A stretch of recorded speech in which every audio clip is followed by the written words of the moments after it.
Hello, so today I'm reviewing the Cos De Baha 2% Salicylic BHA liquid. Lincoln is here. You know what? I got these little Christmas trees as a background decoration last year, and it's almost Christmas time again, so I didn't even have to replace them or move them. I'm afraid to touch them because they're so glittery. Anyway, Lincoln, are you leaving? I guess he's gone. He's gone. He's gone. He's gone. Up the stairs, he's gone. Okay, well, that was Lincoln's appearance for today. I'm going to have to renegotiate his contract with him because he's really letting me down this summer.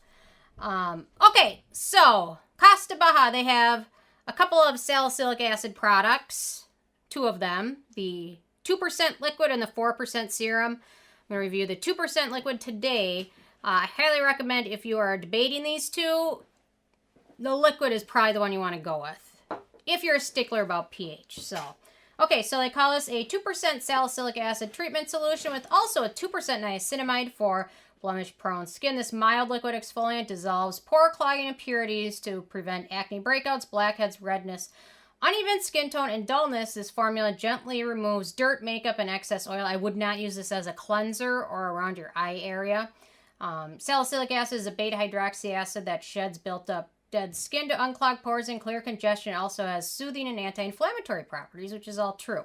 Yeah, so you can use this as a toner. Well, I'll get to that in a second. So, okay, my first criteria is packaging. No issues with the packaging, although it is clear bottle, so keep it in your cabinet, although it's mostly covered with a big sticker. So, in terms of denatured drying types of alcohol, there's none of those. In terms of fragrance, so this really has barely any noticeable scent to it. But it does have 3 fragrant extracts, which the extracts generally much less sensitizing than a fragrant oil is. The extract still is fragrance.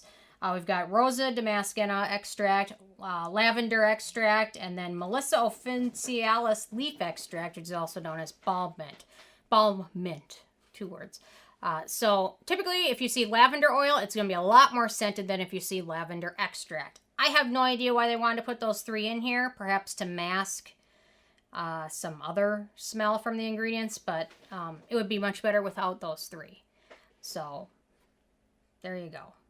Although my skin handles it okay so far. So, manufacturing location is Korea, and I'm going to do a quick pH test for everybody. I'm going to play scientist with my pH test strips. Actually, I'll take 2 out because I'll pH test the other one for you guys just so you see it. So, okay.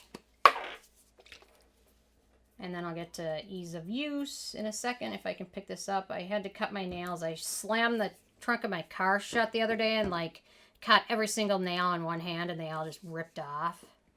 So I see why people get artificial nails, because that's kind of annoying. Okay, so here we go with the pH test strip for the liquid, and then I'm going to do the pH test strip for the serum, which is 4% salicylic acid, which actually may not be 4%. I'm going to get there in a second, but here we go.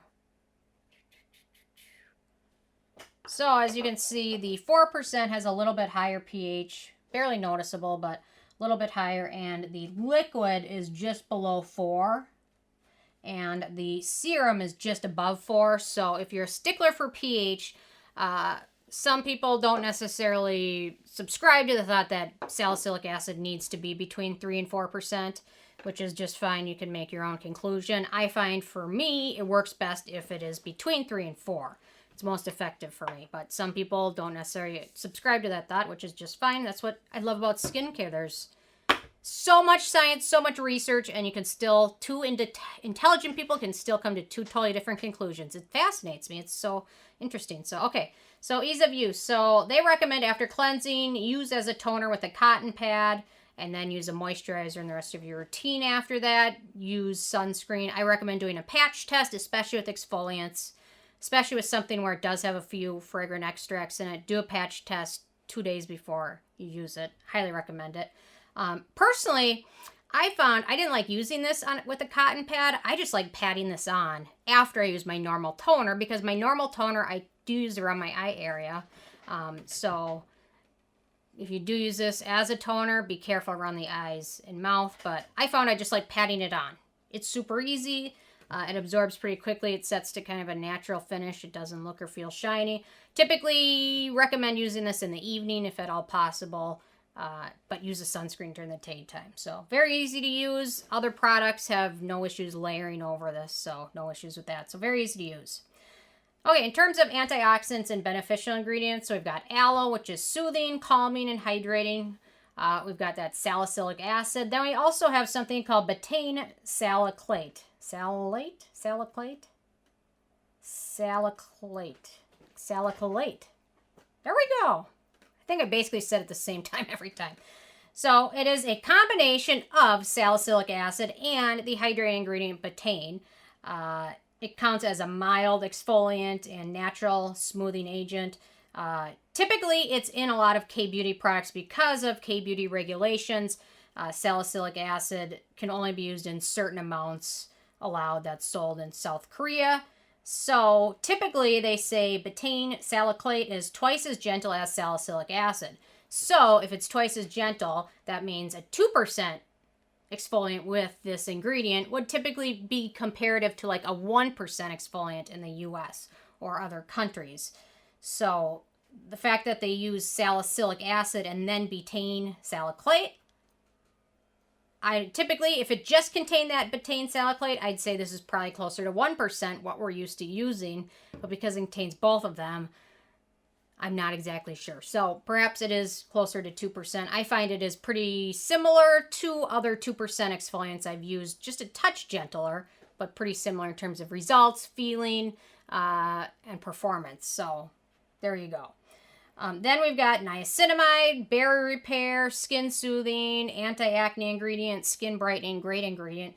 And then finally we've got mugwort extract, which is a skin conditioning ingredient, calming and hydrating ingredient. So not a whole ton, but we've got 4 major ingredients other than the filler and the fragrance. So overall it's pretty simple formula, but a good formula. In terms of animal testing, Cos De BAHA is cruelty-free. Performance, so I kind of touched on that. It's very gentle exfoliant, nice exfoliant, going to work well for a lot of skin types.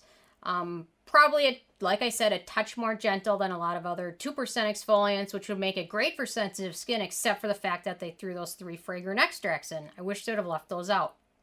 And in case you ask about it, with this one, they also have those 4 ingredients. They've got the Rosa, the Lavender, and the Balm Mint.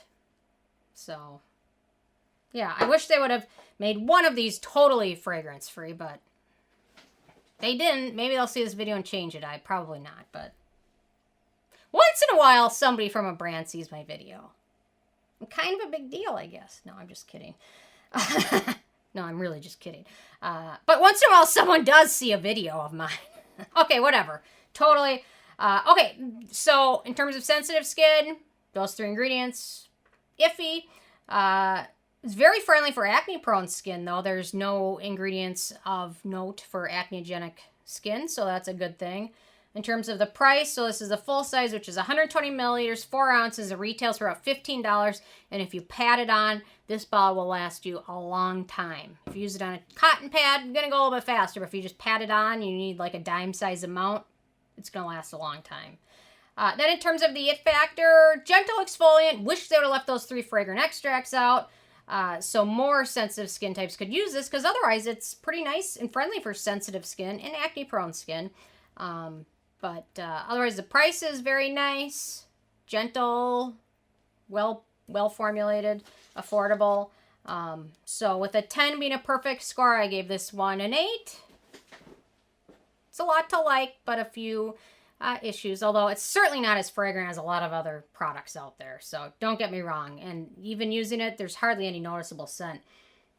So maybe they used it to just mask something, but they could have done without it. So anyway, so those are my thoughts on it for my crazy Wednesday video.